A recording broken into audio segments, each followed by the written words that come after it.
Rasa menggeletar. Sebab patient ni pregnant. Doktor, tengok ni. Patient doktor UPT positif.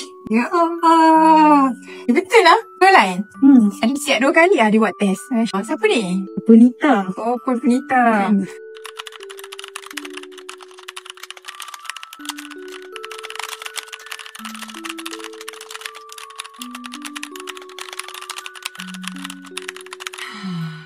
Seronoknya korang temukan kalau paling best dalam dunia ni, kalau patient yang kita rawat tu akhirnya berjaya berkali 2 macam ni kan. Ya Allah, rasa macam cair sangat tau. Ya Allah, berjaya 2 lain korang, InsyaAllah. So doktor pun sangat tahu cerita patient ni. Nak dapatkan anak kedua sangat susah.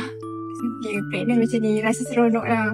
Walaupun kita bukan seagama kan, tapi kan kita satu negara kan. So Alhamdulillah lah.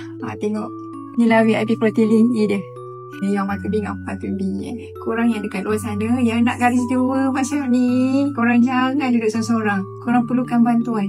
Doktor boleh bantu korang supaya korang pun boleh dapat garisan macam ni. Best tak? Mesti best kan kalau dapat garisan ni. Semoga lepas ni rezeki korang pula bergaris 2 macam ni.